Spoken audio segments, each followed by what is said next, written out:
Aww. Aww. So, a little bit of housekeeping.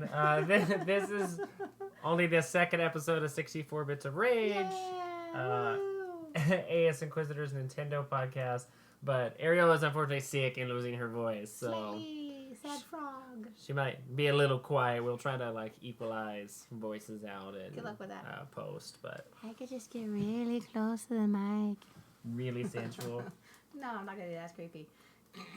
But anyways, this is episode 2 of 64 Bits of Rage. Last episode, we talked about Nintendo consoles, since it was the... Consoles through the ages. Yeah. The very first one. Yeah, the inaugural episode. Yeah. We thought we'd follow that up with... Franchises. franchises and Nintendo characters. So I think that's a good starting place. Yeah. If you're going to start a podcast specific to like a company or console. I think it's a great way to start. I mean, obviously there's like so many things that are people associate with certain Nintendo, or this is strictly like PlayStation, Nintendo, or Xbox, or Yeah, you think Master Chief, you think okay, Microsoft, Xbox, you Last think of Us. you think Joel and Ellie, or Nathan Drake, or Kratos even for Sony, and then Nintendo has its swath of far more long-running characters and franchises than the others. So. But I feel like the main one, you just say Mario and automatically, boop, it is Nintendo. Oh, absolutely, yeah. We will begin now with I'm Anthony Schultz. Oh, yeah. I'm Ariel Schultz. Whoopsie. And this is 64 Bits of Rage. Dun, dun, dun, dun. Try to do a more darker one instead of a high-pitched one. But yeah, no, I think it's a good starting point. I mean, we already talked about consoles, so Nintendo consoles specifically, so let's talk about their characters, franchises now. Yeah, so I think, obviously, as I just said, the biggest one everyone knows is Mario. Mm-hmm. And I agree with that. He was off of, obviously, the NES, with, his kind of... Even earlier, because he was on you gotta think about Donkey Kong, arcade. Donkey Kong arcades. I always forget about the arcades. Yeah. Arcade game. Arcades. And so then he wasn't Mario, he was just Jumpman. Yeah, because he was Jumpman with Donkey Kong. Yeah, exactly, yeah. And he premiered Jumpman. there, which is funny, because I'm a huge Donkey Kong fan. Which is funny that you're not a Mario fan, but you're a Donkey Kong. I really like Mario, too. Mario's one of my favorites. Yeah, and of course, I completely forgot. Obviously, everyone's going to have their origins. Some are a little easier because obviously, the PlayStation's newer and, the Switch consoles and stuff. But with Nintendo, obviously, we talked about this before, it started as a card game. Yeah, they were a card manufacturer, and toys and games and stuff, not video games, but all the way back to the 1800s. They're an old company. Let's see them other bitches have that. Yeah, and they just don't. I mean, Sony is probably the next oldest as far as current contenders are kind of concerned, but I mean, not by much. They have a storied history just all the way back to the Sony Walkman and stuff like that. Yeah. So more music and electronics. TV inclined. Yeah. Now though, in recent decades, that arm of their company has, I think PlayStation's completely divested from the electronics portion of their company. A big portion of it, yeah. So now it's just PlayStation, because that is the most profitable arm of Sony now. Well, obviously. Yeah. So like I was saying, Mario is the biggest name out there. Obviously, you got your other smaller ones or whatever, you think of Yoshi or whatever, but Mario is the biggest name for Nintendo. Oh yeah, I read there was somebody. I wish I could quote them more adequately, but there was somebody on Twitter that I saw recently where they do the same kind of thing that we do. I don't know if they necessarily podcast, but they stream or they talk about video games a lot on social media. And their parents always say "Do you play the Nintendo?" Because Nintendo for that generation is almost synonymous with just video games. True. Because it's Nintendo. When they were raising kids, it was Nintendo. Nintendo was everywhere. It was the NES, it was the Super Nintendo, and then therefore there are games that went Yeah. along with it. So I think that's pretty funny because I've heard that before. You played the Nintendo? Yeah, do you play Nintendo still? Yeah. And it's that's just synonymous with video games, which is kind of cool. It really is. And obviously my all-time favorite, obviously this is brand new for this podcast, is Zelda. Ocarina of Time is my ultimate favorite game on the Nintendo 64. And of course, Zelda is my favorite character. Of course, there's younger generations of Zelda, but Ocarina of Time is my ultimate favorite game. So is Zelda your favorite character or Link? the game, but I like the princess. You like Zelda? I know the differences. I know you know the difference. I'm just saying, there's a lot of people nowadays still that are like, Well, it's one of the same. I like the princess in that one because it's like the other ones. They make her so ditzy. They do a little bit, yeah. And like Princess Peach almost, but it's like in that one she's, I'm trying to defeat this I evil. like the low-key knock on Princess Peach. Princess Peach. Like, fuck you, Princess we Peach. should do that, or I should do like maybe a write-up where it's like Princess Peach versus Zelda. Yeah, that would be awesome. That'd be cool. Who's the better princess? One of my more famous like pieces in like Dude, she's comic always book getting caught by journalism Bowser, okay? was like Dakin versus X-23. So those kind of things work. But I'm just saying in general, that's a good knock anyways because it's the Nintendo podcast. Yep. Is that I like her because in that one specifically because then they start making her like Princess Peach, and for granted there's like Skyward Sword where she's a badass and it's not necessarily a princess in that one. There's some where she's not a princess, but I never played Skyward Sword. My Zelda knowledge is like spotty. I played like really old ones, but they were like handheld or NES ones. Yeah, well, it's like I was saying, like I didn't play too many of them. I played handhelds a lot and like a couple on the Wii, but the Skyward Sword is more not where she's necessarily a princess. They're kind of on the same level. They fly on giant birds and stuff. Correct me if I'm wrong. I think that's the correct one. Skyward Sword was really interesting. I think it was just the motion controls that got me for that one. And that tends to be the case, but it was a really cool one because you had these birds that you were bonded with and you flew on. Reminds me of like Lord of the Rings. A little bit, yeah. Like with the giant eagles at the end. Yeah. Whole just like avoid all that shit. Fly on the birds there and fly on the birds back. Just saying. Oh yeah, that's like the main like plot hole in Lord of the Rings. Giant plot hole. Those are the birds like. That's like the only thing. Yeah, like, they could have just like dropped them off. They could have tossed the ring in. None of that stuff would have day. happened, and they could have saved them all. Anyways, and they could have gone off to the island. I digress, but it's my favorite one. I mean, Link is my favorite character, always because you play as Link, you don't play as Zelda. Yeah.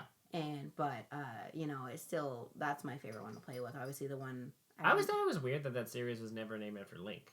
Because you, like, in every single one you play if you're going to use Zelda, at least name him Zelda and, like, the princess something else. Because Zelda can be either or. That's what I mean. I found that was super weird because it's, like, that's one... Like, like I don't know what listeners do, but, like, I've been playing a lot of Yeast. Like, Yeast is just kind of synonymous with Adol. Yeah. Like, you always play as Adol. Like, he's always the main character, unlike other RPGs like Final Fantasy and stuff. Zelda's the same way. You always play as Link. Link is the hero. Like, for granted, it's... I don't know why my iPad decided to freak out. It's gonna make some sounds and be jazzy, snazzy, jazzy. Anyways. Unknown number. Unknown Batmans. But, and that's why it just kind of cracks me up. I mean, I like Link. Link is always Link. I mean, he's always pretty much the same character. There's not much growth with him. He's got to save. Well, it's technically a different character every time, though, too. Wait, it's a different timeline on each one. I know that. Yeah, that's so weird. Like, yeah, it's not the same. And it's no different than, like, I like how people got mad, too, when, like, Nintendo came out with the official, like, timeline for... Yeah. And there's, like, one where it, like, branches off where it's, like, if Link loses... Oh, yeah. Then you have, like, the dark timeline. that leads to... Breath of the Wild, actually, which is kind of funny because it's like in that history, it's like Link is lost. Yeah, and it's like, well, and people flipped out because it's like, well, you always play as Link and you always win. So like, in what timeline would you? Yeah, because would it be canon where you lose? But like the child timeline and an adult timeline, which is funny, and then common timeline, which is Zelda. Like almost all the main ones proper, right? Yeah, they have like Zelda Majora's Mask, Zelda's. And doesn't it spawn off Princess, from... Four Swords. Is it Majora's Mask where the Dark timeline comes from? Where it's like if you lose? Or is that Twilight Princess? I think that's Twilight Princess. It's one of those. Oh, it's called Spirit Tracks, Phantom Hourglass, and Wind Waker. It is Wind Waker, the one I play on the DS. That's so weird. It's called Wind Waker, yeah. Wind Waker. Yeah, that one's on... that's not on the DS. That's on a different one. It's a handheld one. Wind Waker's not a handheld. Yes, it is. I played it on handheld. We're going to get in a battle about this. You couldn't find my games. No, because Wind Waker was a proper one. We're going to pretend and ignore Anthony now. Alright, sorry. I'm trying to pull up the proper how you guys... Yeah, it was a GameCube one. Whatever. The other ones in that list are handhelds. Age of Twilight. Let's see. And there was a Wii U version. And then those sequels that you were looking at were all handhelds for sure, like Phantom Hourglass, Spirit Tracks, and stuff like that. Those are definitely handhelds. Anyways, it was just lumping them together in that timeline. Yeah, I'm just saying. Anyways, it's like they have that timeline. So this is what happens if Zelda loses, Link loses, and it's kind of. I didn't like Breath of the Wild though. Yeah, well, that one was hard. If we have like listeners from our Rage Quit podcast, like you've been very pretty open about that. Like, I love every other Zelda game, but it's like I honestly hated Breath of the Wild. It's not a Zelda I feel or Link like game. It's the same like line of logic that John, my co-host for FGG, has about Assassin's Creed Odyssey. Yeah, that's true. Which I understand, like, and I haven't played Breath of the Wild, so I don't really have a specific opinion about that. Mm-hmm. I have a feeling I wouldn't like it for the same kind of reasons, though, because the ones I played were the old school NES ones, Zelda 1 and 2, which are way different than pretty much everything else. I have a hard time playing those. I just played them kind of for posterity's sake. But the ones that I really enjoyed and liked follow the same kind of format of the ones you like. I liked, You don't want to scream in the background. A Link to the Past, Oracle of Seasons, Oracle of Ages, Link's Awakening. I played like those 4 all on the Game Boy Color and the Super Nintendo. That's what I mean. So it's like, and they all follow the same kind of format where it's like top down, dungeon based, like Metroidvania. Yeah, it's a Metroidvania game, and I like Metroidvania games. I didn't ask. And Breath of the Wild isn't, no, so I didn't could see that. fucking ask for an open RPG Zelda game. If I wanted to fucking play an open RPG game, I'd go find an open RPG game. Go play Assassin's Creed Odyssey. I'd go play Assassino. Okay, you know. But and John is the same kind of way. It's like he's a purist in how Assassin's Creed was up to probably Syndicate, and then with Origins and Odyssey, because it took such a sharp right turn that he's like, I don't like it. It's not the same. Like it's less focused on the story in his opinion, and and I can see that too. Way more open world than it should be, and like don't get me wrong, stealth is all but absent. It's just more combat. It's like a action RPG now. It's not really Assassino in it. But if you think about it too, though, like with the Zelda games, it's not. I don't know. There's never really, it's honestly not a really good story. It's a cool story. Some of them can be, but they're very modular. So it's they're very like, here's this circle with this dungeon. Yep. And you get this item, which is very indicative of Metroidvania. And then, you move on to the next, Yeah. But it's like the story's kind of very just linear and everything. And I like that. And I like that, you can kind of explore a little bit, but you still have to go to get to, the Dogons. You have to get the Rock Exploder or whatever and travel to the dungeons and stuff. The newest Yeast I'm playing, new for me, Oath and Felgana is set up that way too. Yeah. Where it's like you go to a specific area, you can really only go to that area, and then you get an item. Yep. And then now you can go to the next area, and then when you get that item, you can go back and explore more. And you can explore more. There's like little, treasures or hideaways and stuff. Yeah, and it's like old school Zelda is very much that. I'm probably kind of turning more to the Zelda podcast. Well, we're talking about favorite franchises, characters. I would argue that Zelda is more popular than Mario now. Now, yes. I was just talking about, from the very beginning. You can still associate Mario, though, with Nintendo. Same with, that. Absolutely. Those are the big names, that are more associated with Nintendo. Yeah. And I think it's only recently that it's really kind of changed. Oh, it is recently. Yeah. And don't get me wrong, Breath of the Wild did really well. It is a good game for what it is, but it's not a Zelda game. Yeah, and for me, I'm going to try to get to that one eventually and play through it. What the fuck is up with the breaking weapons? Yeah, which I heard that was a complaint from people who did enjoy the game, too. It's like, you can't repair them. Because it was so quick. You can't repair them. Even John complained about that, and he really enjoys Breath of the Wild. It's like, you can't repair them. If you break a weapon and you die in that spot, obviously you can respawn, but you respawn in that spot. So you can't run away from the enemies if you're not strong enough to run away from the dude with a fucking pitchfork coming after your ass. And all your weapons are broke, and you got no more weapons in your. See, and I blame that on that's poor design in my opinion, where it's I actually set myself on fire on that game and died. I was cooking food. That's kind of funny. And I was doing something. I was looking something up, and I left Link close to the fire. And he got caught on fire. And I didn't catch the sound of him dying because it's not the same kind of sound when you're getting weak on a normal Zelda game. Yeah, the hearts going down. Yeah, and then I looked. I'm like, how did you die? There's no enemies. Oh, you're in the fire. You burnt it. Oh my god. It's kind of fun. Yeah, it's adding a layer of like realism, like in some other RPGs. That I don't need for a like, Zelda game. Even like Elder Scrolls and like Fallout and stuff, where you expect it from those kind of Bethesda RPGs. Not but in a Zelda game. Not in Zelda, yeah. It's like, I'm not expecting, like, I obviously know there's lava around. Don't touch it, you'll die if you don't have your special equipment. I was standing next to a fire pit and I died. Speaking of lava, I like burned to death as Adol the other evening when I was playing Oath and Velgata. You gotta get this special item so you could like transverse shallow lava. But if you were in deep lava, you would die. I don't know what the difference was. But Anyways, a bracelet that's X amount of feet like of lava. Hey, you know what? That's a Zelda way to do it. But that's like my favorite. What's your favorite? For me, it's Mario. He's a Donkey Kong lying bastard. No, Donkey Kong is one of my favorites. He's a close second to Mario. Okay. Which I don't think a lot of people would pick Donkey Kong. No. But I don't know. I've always really enjoyed like platformers and stuff, and the first like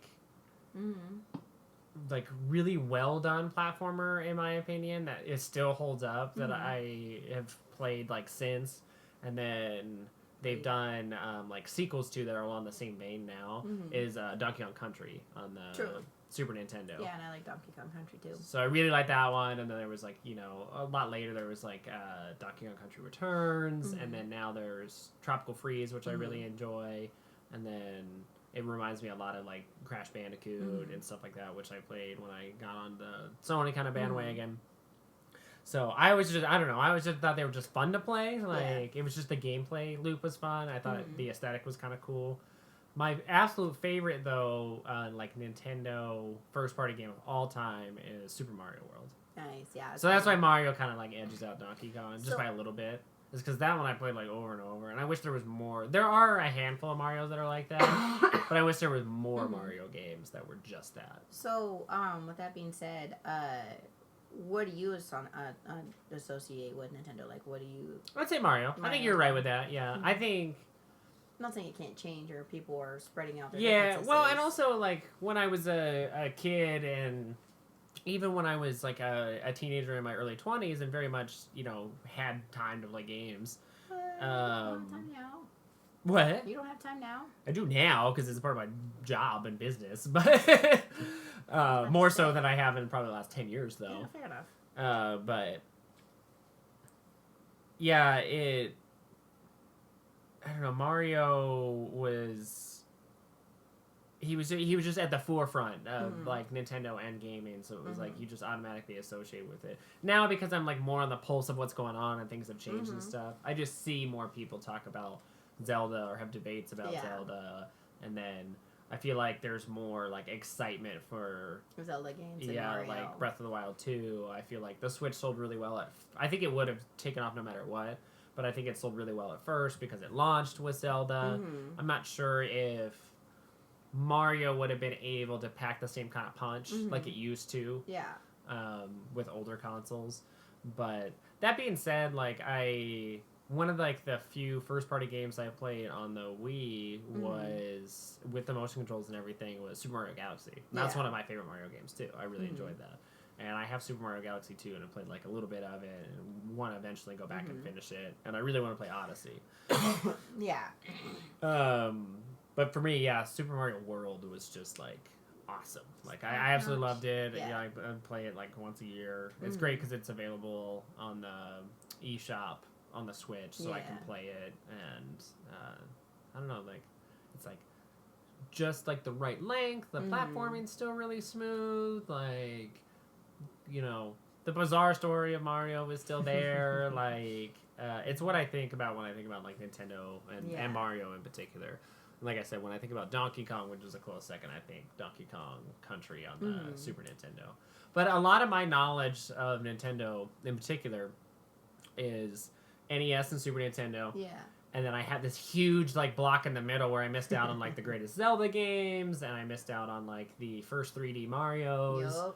and even some of the Even Super Mario 64. That's a good one. You'd like that one. yeah, and like a Mario Sunshine and stuff like that. Like I missed out. I haven't played any of those. Those are ones that are like on my bucket list of game where I'm gonna go back eventually and like play through them. Exactly. Either on like the 3DS or the Switch or something along those lines, or even their home consoles because we have so many of them. We have the 64 and the GameCube and the Switch. Yeah, I just gotta get a and the hold of Wii. like the cartridges themselves, kind of a thing to play them. But yeah, I don't know. Nintendo is just, it's almost synonymous with just gaming. Yeah. And then on top of it, Mario and Zelda now is just synonymous with Nintendo. So it's like, they kind of just all go hand in hand in this like little chain. Yeah. So I got a really good one for you. A lot of people do, but don't think of as anonymous with Nintendo, except for like now maybe with the Switch, is Pokemon. Oh, yeah. Pokemon, absolutely. like people straight up think card game. Yeah, I could see that definitely. Or like handhelds of a bygone era kind of thing. Yeah. Like old Nintendo handhelds. Yeah, but they don't think of Pikachu, Nintendo. Which it is. A lot of people, I think, are more quickly to associate like Pokemon with just like Game Freak. Like, that's probably one of the earliest instances where people like knew a studio attached to a game rather than a game attached to a console or a brand. Yeah. Because I think now we focus a lot on that, like who's making this game or who the game director is and stuff like that. I think that's a more modern kind of thing. Back in the day, it was just like, oh, you may see like the Square logo come up on Final Fantasy, but that's all you knew. True. Like, or even when I was playing like Prince of Persia on the PS2, it was like the Ubisoft logo came up and was like very iconic. True. And so it was like I knew Ubisoft, but I didn't know it was like, did Ubisoft Montreal make this? Like, oh, there's this French guy that I know. Like, it wasn't like that then. But no, but it just kind of. I think Game Freak was one of the few where it was like that's Pokemon. Pokemon is Game Freak. Game Freak is Pokemon, not necessarily Nintendo. But it's only on Nintendo. Yeah, and it is a first party game which is hilarious. People don't realize that it is only on Nintendo. Yeah. And with the newest one, that's the first Pokemon. It's actually on that console on the console, not a handheld. Yeah, well, technically handheld. Yeah, hybrid. Yeah. But I'm just saying in general, it's like the only one now that is actually on the console itself. Which is cool. I'm glad they kind of made the leap. I know a lot of people were complaining about Sword and Shield and like the lack of Pokemon. And I don't know how people feel about this, but expansions and DLCs usually don't bother me too much unless it's like you're not really getting anything. Pokemon game, do they really what they're doing? There's an expansion or like a season pass for the new Pokemon where it's like, oh, we're adding 250 extra Pokemon if you have the expansion or the season pass. Now they ruined Pokemon. It is a little bit like microtransaction. Oh god, they're microtransaction. Now I feel like that should in that case we'll call it the death of Zelda and the death of the Pokemons. It should be built into the game, and the expansion should be more. Even if they added Pokemon later and like free updates, kind of a thing, I'd be fine with that. But if it was like you're paying for more story or like a different area in that world, or something along those lines. I really don't want the game.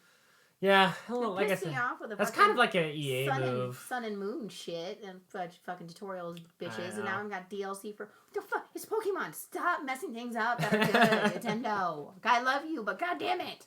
Yeah, I feel like the last two Pokemons have kind of strayed from the course a little bit. So did Zelda. Yeah. But that did really well, though. Fuck that. I'm sure Pokemon did really well. I don't care if it did really well and bite my ass.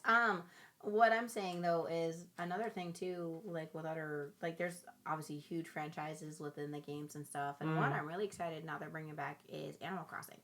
Oh, yeah. I remember seeing that before you and I were together, seeing like a little bit of it on, I think like a friend's GameCube or something. Yeah, because it was like the last originated on the 64, but one. the GameCube is the more well-known one. Yeah. And even I'm excited for that because I played the mobile one too, and I was like, "This is fun. This is cool." And I love it too. And what was kind of cool about the one on the GameCube is it used the real-time their calendar in there. Yeah, I remember my friend like changing the in-game clock and stuff. Yeah, to cheat, which I did too. But if you like left it, you would go through a period of time. Like if you left your house for too long, you get cockroaches in there, and you gotta go around and stomp them, squish them. A little cockroach goes. That's awesome. That's kind of a cool touch. And you have to catch them. Oh, fuck, cockroaches are fast, man. See, that's like probably too like at the time of or probably prior to like day and night cycles in video games and stuff like that. So that's actually pretty innovative. And it's like if you go at night is when you can catch the best bugs. Excuse me. Batch of bugs, best bugs, I was gonna say. Portmanteau did again. best bugs at night. Like space rats, sprats. Took me forever to figure that out. I was like, oh, I get it. Now I get it. Oh, now I get it. Where I would catch scorpions, and if you weren't careful when you went onto a scorpion, it poked you. It stung you, and then your eyes all swollen. Oh god, it's really that's funny. vicious. It's hilarious. I have one. I have one on my DS. I'll have to show you. I will catch a scorpion and keep it because it puts in a little terrarium. That's scorpion cool. in a terrarium. And then I'll sell one because obviously got to catch some bugs, pay that rent. Yeah. And that's like the only way to like pay off Mr. M. Oh, what is his damn name? Oh, I know the curator. I know his name. Nook. Tom Nook. Yeah, Mr. Tom Nook. Got to pay off Mr. Nook. Pay my rent for Mr. Nook. That's hilarious. And it's funny is if you do it in he was pretty much a slumlord when you think about it. Yeah, he is. Yeah, he's like a NYC slumlord. He is, yeah. And if you pay it obviously off in a timely manner, quote unquote, you can you get your statue eradicated in the center square. That's funny. That's awesome. But the funny part is my friends would have it because we didn't have a GameCube, but I love playing Animal Crossing. Is one of my friends who were playing it for such a long time, they had all these coins, bells. Yeah. Which is their currency, is bells, not coins. Gil. Yep. Built up, and she just gifted it to me, which you can do. Oh, that's cool. And so I opened up a present and paid off my mortgage. So I got a giant ass gold statue. And that's awesome. She only had a silver one because she, actually had to play the game. I'm like, I already paid it off. That's hilarious. And then you have to build levels too because you get 1 level, 2 levels, and then you expand it. As Your Dreams, which I talk about a ton on Rage Quit, Yeah. that I really enjoy. It was the same kind of thing because you build like the town around the tower, and I always love that because you start out in this like little like shack, this cottage, and then you can go to the rest of the town, and there's like a pool, and the pool's like dried up. Yep. Like nobody can use the pool. Yeah. People like are clamoring for like a library. They want something to do, so they want to like go read books and stuff. So the gameplay loop is very similar where you go to this tower, and on certain floors you can find items, and you can also gain... I can't remember what the currency is in that game, but you can also gain currency going through the tower. But then you can, like, find this medallion that, like, is what connects to the pool and refills it and stuff. Then you can build the library, and then you can, like... Eventually you build this giant mansion of a house, and you have, like, this whole separate area where it's all your familiars that you found in the tower that are all, like, resting and stuff. Which is cool. So it's great, because it's, like, at the beginning of the game, you just have this shack, and the town's, like, in the middle of this desert, and all decrepit, and everyone's like miserable, and then by the end of it, when you're getting close to beating the game, it's like the town's thriving, like all these places are open now, and you've expanded all of them, and you live in a mansion because you're like the most famous person now for doing all this stuff for the city. I like games that do that, and it's like that. That's why I was like so addicted. I could play hours of that game because you got to dig and find treasure, and if you dig enough, you can actually find dinosaur bones. Yeah, that gameplay loop gets me too. It's the one where it just hooks you. It just sucks you in, and it's like I'll dig. I want more. I want it to be bigger and better. Yeah, and then I can find dinosaur bones. Either I keep them, which 90% of the time I just let dinosaur bones out of my house, and there's just like a T-Rex head in there. But you can donate them to the... like a museum or something? Yeah, there's a museum. You donate them to the museum. See, that's cool. Same with fishes. You can either catch one. If you catch a rare one, you can donate it there. Or butterflies or bugs, certain bugs. Yeah. And you can go back to the museum and visit it, and it has your bugs you caught, your fishes you caught, and it says... So you begin to become, like, famous in this world because you're doing all this stuff for other people, too. Donated by, Ariel, who... caught the bug and gave it to the kid. Yeah. But I'm selfish and I like catching certain things and keeping certain things. I have a T-Rex head that's just in my home. I don't think I have the old... I have it on my DS, the Animal Crossing one, but when I had the GameCube, which Danny's dog, my brother Loki, ate my GameCube one. Oh, yeah. He ate the damn little tiny disc because he was a puppy. He was like Dante's size actually and ate it. I can't picture Loki Dante's size because Dante's full grown. He was his size. Anyways, ate it, but I had a T-Rex head just in my house, kind of just kicking it. That's awesome. Yeah. Yeah, that style of gameplay, I don't think we get very often. No, but it sucks you up though. It totally does though. I gotta dig here, get a dinosaur bone. I gotta go fish and get this cool There's fish. been older games that I've been thinking about recently that do that. I'm like, oh man, I want to play that again. Like, and I know it would suck me in, and I would have a blast doing it. That's why I'm like super excited because this premise is you're on like a deserted island. Because is it Horizons or New Horizons? Or New Horizons, like I think. Because the Pocket one, which I know we already pre-ordered, and I'm excited to play that one as well. And as far as like back catalog on Switch is concerned, I still haven't played Mario Odyssey, so I really want to get that one next. I know I'm gonna play full price. Yeah, it's New Horizons, so it's where you are on a deserted island and you've got to build everything, which is kind of cool. But it's still Animal Crossing. It's Easy 8. Shut Castaway Village. No, it's not. Shut up. But it's like you start out with like a tent, and then you can build like a cabin, and then you keep going. But it's a console release, so you know it's gonna get big. Oh yeah, cool. And I'm super excited for it because obviously the one we've been playing, because its release date's March 20th, 2020, so soon. It's super soon. Yeah, there's so many good games coming out in the spring this year. I'm so excited. I play Animal Crossing every day on my phone because I like. Oh yeah, no, that's a good one.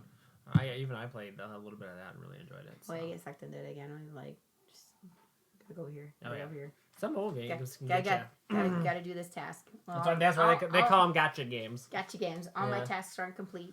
But I had another game. I had a couple pulled up. I think I think it's good to kind of piggyback on what you were saying, where I don't think people associate Nintendo with Pokemon specifically. Yeah. Fire Emblem. I think it's another one. Yeah, that's always on Nintendo consoles. Excuse me. And I've dabbled in Fire Emblem a little bit. Again, to go back to John, like he's played all of them. That's a franchise he really loves, and usually he informs me of like a really good one. Yeah. So, and he did this years ago when we lived close to one another. We lived in the same apartment building. There was one that came out on the DS or the 3DS where it was like, oh yeah, you'd really enjoy this, and I played that one. Yeah. And then. Now I've gotten back into Three Houses and stuff, which again he gifted me, which is really cool. But that game's really fun. I think he gifted most of your games on the Switch. I know. Well, he's a huge Switch lover, so yeah, it's like he is like dominantly a PC gamer now, but he still has fucking nerd. Fucking nerd. But he loves his Switch, and so that's like the only console he has, and will play besides like. PC games and virtual reality stuff. So, but I think Fire Emblem is a good one, and it's kind of on the up and up, along with like Yeast and stuff like that, and just a great like JRPG. You don't get a lot of tactics games anymore, which that has been that's a genre it really kind of fits into. Yeah. So I enjoy playing games like that just because you don't get like real time strategy games in that way. True. And it's just I like Nintendo for what it is. It's got its head people like Mario, Zelda, and obviously a little handful of people like Yoshi's World and shit like that. There are a lot of spin-offs too, because you get like Yoshi's Woolly World, you even get like Wario and Kirby, Luigi's Mansion, Luigi's Mansion, which I'm excited to play that one too. I always get Super Smash Brothers with everybody in there, and then you get like a Mario Kart. I love Mario Kart on the 64.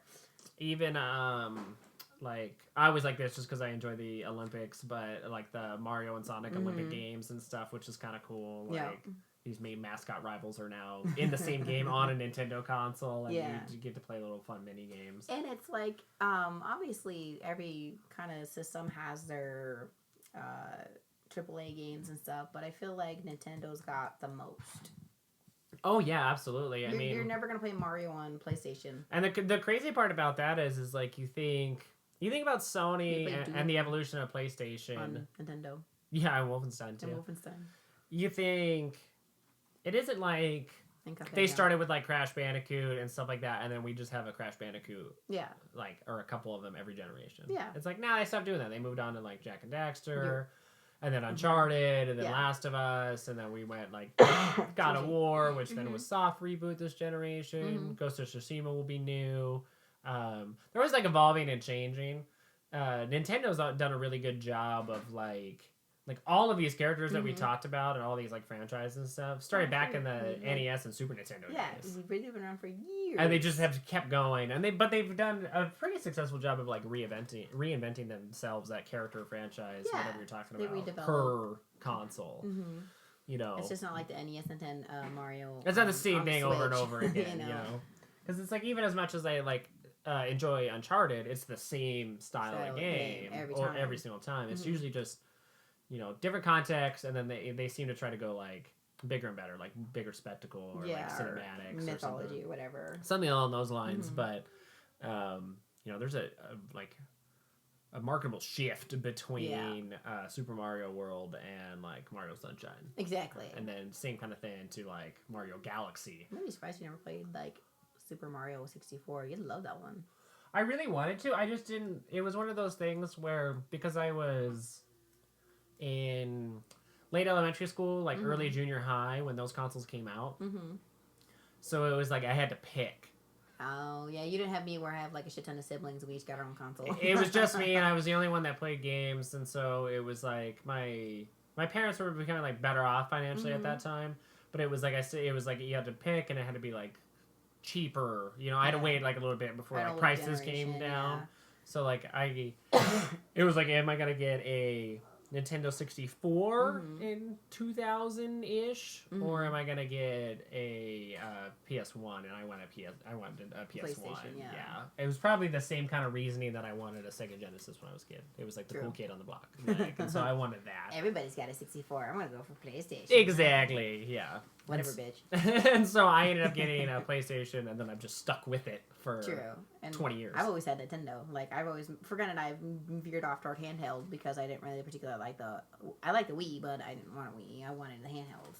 Yeah, and the Wii I really enjoyed. It was just like motion controls that like got me. I was like very enamored by that console and thought it was really cool. And I'm glad it did really well, and they had some really good games on it. But they started to flood the market with just pretty much like shareware. Yeah. There was just like random, just horrible things on the Wii after a while, and then and the Wii Nintendo pricing wise has always for their first party games. It's like they never go down. Yeah, it's always $60. You can fucking get a goddamn Nintendo or Pokemon Yellow for still worth $40. Yeah, and it's the same thing with like, you know, I've been pricing like Mario Odyssey, and it's, you know, still 60. Is it been out a couple years now, and it's like $60 still. And it's like, yeah, damn it. But it kind of tells you the value though for the game. It is true, yeah. If you think about it, like, you know what we got. What was the racing game we got? And it was like $20, like a couple weeks later. For this Borderlands. We wanted to get Borderlands 3.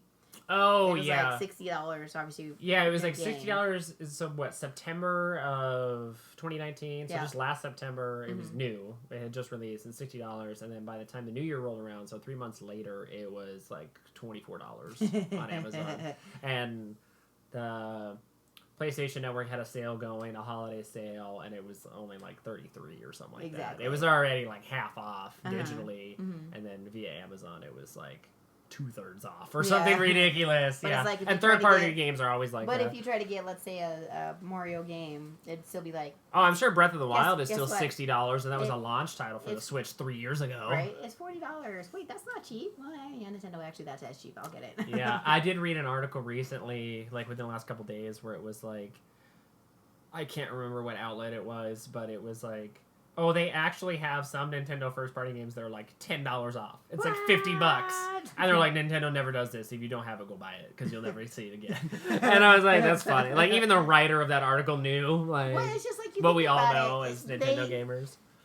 Like, for granted, Nintendo's had its issues like any other console does, but Nintendo is what Nintendo is, and the first-party games that are strictly on Nintendo are badass. They are badass. They hold up really well, too. And they do. It's like, I still play the 64 Zelda all the goddamn time. I went back way later and played Super Mario Galaxy on the Wii, and like I said, I have issues with motion controls, and then, like we talked about on Rage Quit, just controllers in general, apparently. And I had a blast playing it. It's still worth the $60, so, and I don't think I got it for that. I think it was gifted to me. But it was a gift, but yeah, but it's like... It's like, oh man, this is, you know, it's on the Wii, technically 3 generations ago, including the Switch. And it's still worth $60. It's still fun to play. It's you know, a masterpiece. Even their consoles last pretty fucking well, like the Wii. Then the 64 fucking still works perfectly fine. Yeah, that's one of the things I like about like older consoles. And Nintendo has a kind of a lockdown on that. This is 18 now. You can blow on it properly. You know? Yeah, exactly. Right. It's above age. You get like the old Sega consoles and the old Nintendo ones, and yeah, they just last fucking forever. They just don't build them the same. No, like it's like you got all these moving parts now, and everything just fucking falls apart. Even the Wii lasts pretty a long time. Like our one just crapped out, and I got that as a gift and it was used. That's what I mean. It was like refurbished or something from like GameStop. The only reason, and I got it like way late, and I had that forever and played it a shit ton. And you did too. And the only reason it crapped out is because their cats kept knocking it off the entertainment center, so it broke it finally because some piece snapped and we couldn't fix it. Yeah. But we got another reused old one that works fine. That John yet again. Because mine crapped out and I wanted to use it again. So. Got a cheap one at like a garage sale. It was like the jet black one too, which was really cool, and it had everything plus some extras. The fitness thingy that I like to use. And we had just gone probably like a year or two prior, so we could actually use the Wii more. We do this with older consoles just in general, but just kind of refurbish some parts like the sensor bar and stuff like that. Get new controllers. Yeah, so we had like all new controllers. We had a new sensor bar. Well, we my had cat ate the old sensor bar. Yeah, we had the memory stick for it, assholes. so everything transferred over just fine. Yeah, and it was like, oh, okay. Cool. Yeah, well, works perfectly. Exactly. But it's that's what I'm saying though. It's like Nintendo, like you said in like the first podcast we had, it ain't broke, don't fix it. For granted, they're gonna kind of go to the times with games. But they make the times. That's the crazy thing. They do. Yeah, they're not one to like Sony and Xbox. Like Xbox, I respect. I don't really play in that ecosystem. Sony, I obviously really enjoy. That's why we started with Rage Quit in particular. But it's always about like more power. Yeah. Backwards compatibility, user interface, kind of like basic kind of things. And they're just in direct competition with one another to try to either be on the same playing field, or like in a very specific way, like outplay the other one. Nintendo is just like everybody switching over to like disc-based medium. They're like, we're sticking with cartridges. I don't care if they're more expensive. We're doing motion controls. Yep. Like just because. Fine, we're doing your goddamn disc. We're doing motion control now. Nintendo did VR 25, 30 years ago. Yep. With the Virtual Boy, like that's insane. Like, and now they're doing the first hybrid console with the Switch. Like, and then they brought cartridges back. Yeah, and it's like they're the one really like kind of setting the standard, whether it works or not. Like motion controls obviously didn't stick around. No, yeah. But the Wii is still like top 5 sellable. Selling consoles of all time, and Microsoft and Sony like reacted accordingly and did their own motion controls. Exactly. And now, it was like Alienware, which I talked about last podcast, is mimicking the Switch by doing their own like hybrid PC kind of console thing. It's very similar to the Switch. It even looks a lot like the Switch. So it's like, they're trendsetters.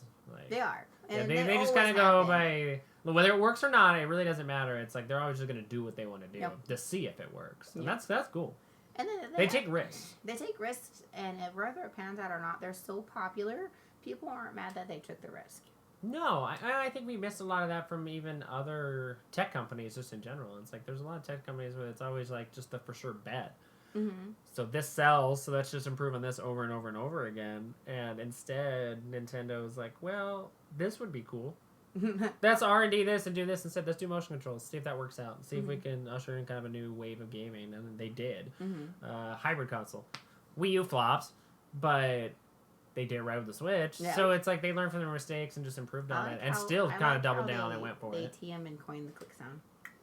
Oh, I know. Yeah, that's just as iconic as the PS1 loading screen with the when the PS1 logo came up and stuff, or even like the PS2 background. I like how where's this about franchises, we're just kind of going off a tangent on sentimental reasons, but it's very true though with Nintendo is they are trendsetters. They have their huge franchises they will always have. Yeah. They will never port anything out besides maybe on an Android, but then again it's not like you're and they just did that recently with like the mobile market. So but that's because they're mobile games and they're going to dominate the mobile market because they're handheld games, and they just have like they've done a really you're good like job haha like you're trying to take over the mobile market. Let me put my feather in my cat. Hold my beer. Yeah, I mean they, like I said last podcast, Sony's the only one that kind of gave them a run for their money as far as for handhelds. Like a few years, and it was still like a distant second. I mean it just was. Yeah. Like, as much as I love the PSP and the Vita, it was a distant second. I mean you had the DS and the 3DS, so exactly. Kind of That's what I mean, and they've always been handheld because obviously they have card games and so on and so forth, and that's just how Nintendo is. And it's like, well, like we also did a Rage Quit recently where we talked about like cell shading and like art styles, or even gameplay mechanics that like last And they do. Like, I can like play over time. certain Zelda games or even Mario games because they're They all look good. They look fantastic. Yeah. They're all right. Everyone was like, some people say it's like, oh, it's like always like cartoony and stuff. It's a cartoon, you dumbass. But if they tried to make a super realistic Mario and then you played it 20 years later, it wouldn't work. I don't want a super realistic Link, I'm sorry. Or a super realistic Animal Crossing. I don't mind the cel shading. I think Zelda's the only one that could get away with that. Now. If they did it 20 years ago, I'd be like, eh. But if they did like something super realistic and like dark and gritty, like imagine like an Uncharted Zelda. Oh, it'd be legit. I think they could pull it off. Yeah. I don't think you could do it with like Mario. I don't think you could do it with Donkey Kong. You can't do it with Animal Crossing either. Because it's too like anthropomorphized, so it just wouldn't work. Yeah. But Zelda, I think you could get to do. Yoshi looks like an actual dinosaur. Oh, no. Very awful. No, that's scary. I just think of like the one Toy Story T-Rex one at the Jurassic Park where they put the Toy Story I was thinking like Indominus Rex. Indominus Rex. Yeah. But Yoshi. Yoshi. He's eating people. God. I'm trying to think of some other like big franchises or characters. Not for Mario, but just Nintendo in general. I feel like we've hit all the big ones. Well, I mean, obviously there's going to be some that we've missed and some over time that obviously there aren't big franchises if they haven't succeeded. But it's like Animal Crossing is a Metroid. That was the one I was thinking of earlier. Oh yeah, that one's very popular. That's just popular. It hasn't sold a shit ton though. I know that much. It's just kind of a fan favorite. I know a lot of like Metroid. Is it because Metroid is a girl? No, that was actually like the fact that she was female came out like on the NES or Super Nintendo or something. It was like at the end of the first one or Super Metroid. People are like, "What the fuck?" Which I'm really surprised. Like that's awesome. That's very avant-garde.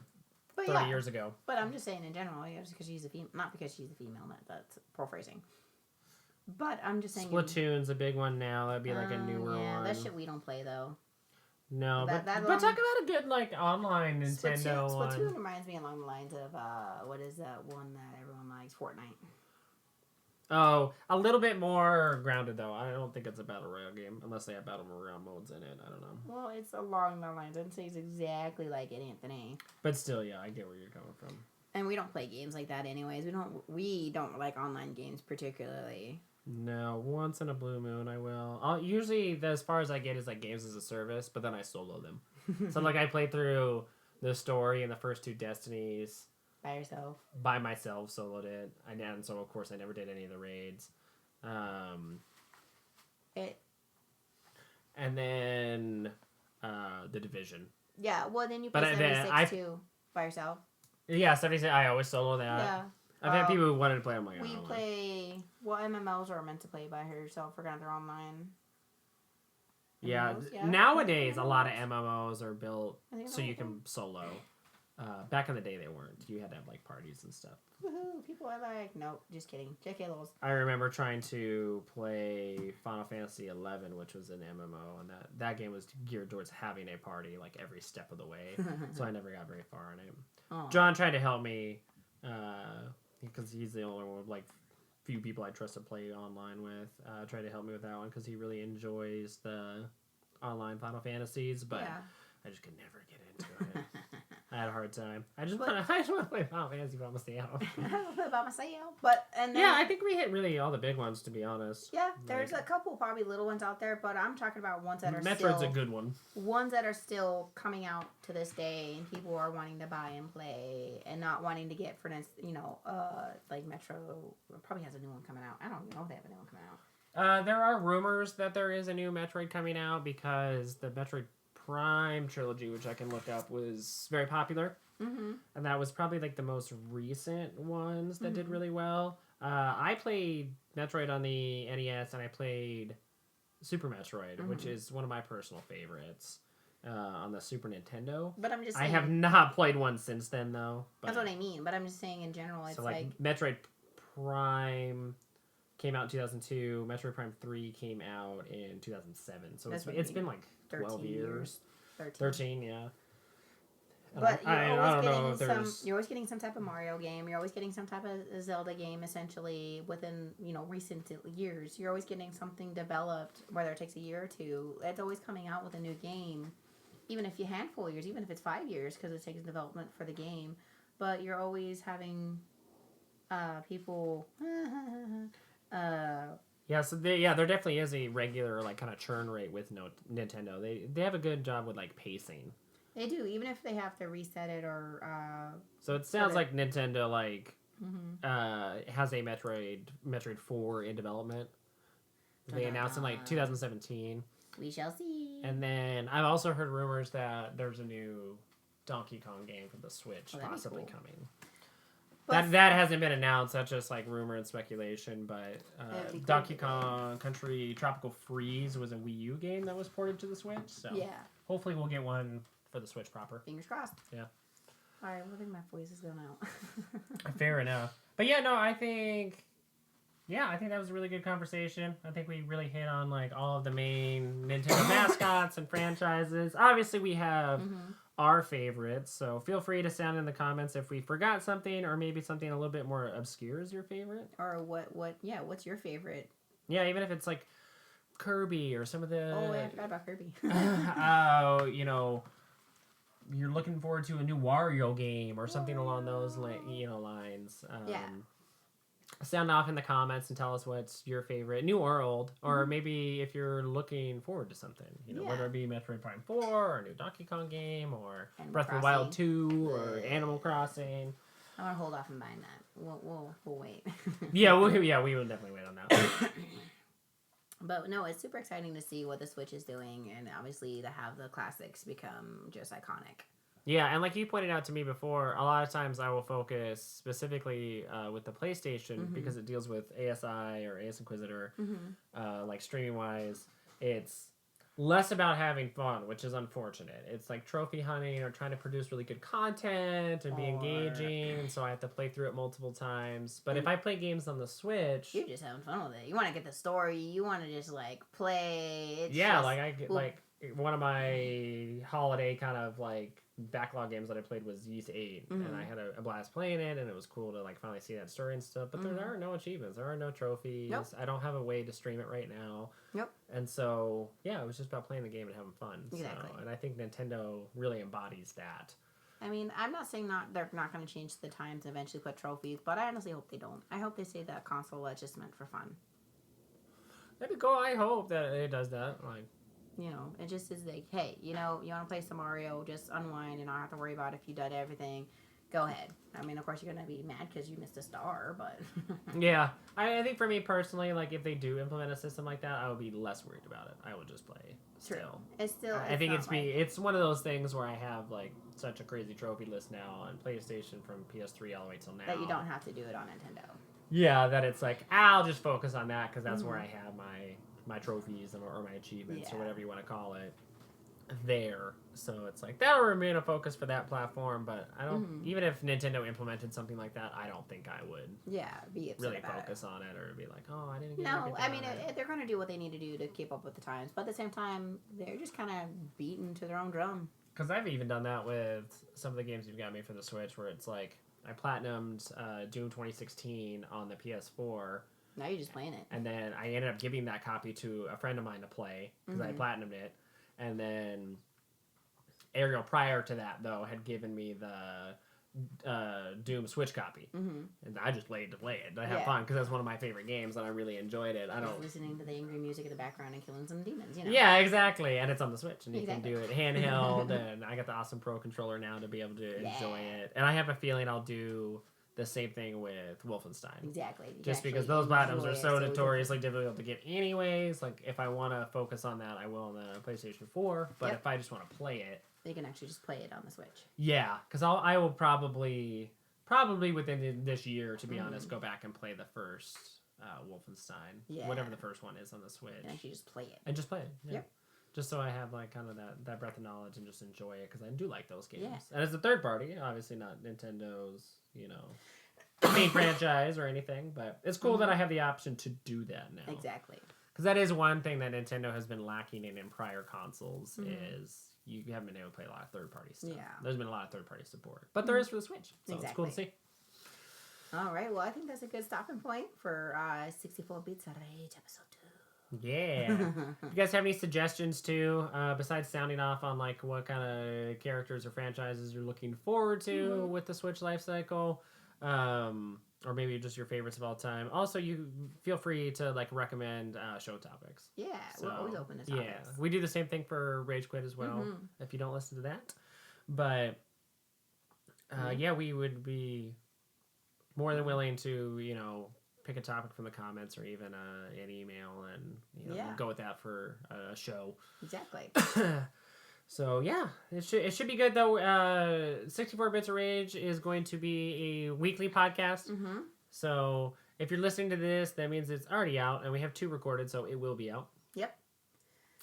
You can go back and listen to the first one if you missed it for whatever reason, and then once we get the episode 3 out, you should be able to find this podcast on pretty much all podcast services. Hopefully soon, yeah. Once we have 3 published and out, I'll be able to submit to Spotify, iTunes, Google Music, everything that I've done for Rage Quit. I'll be able to transfer for 64 Bits of Rage.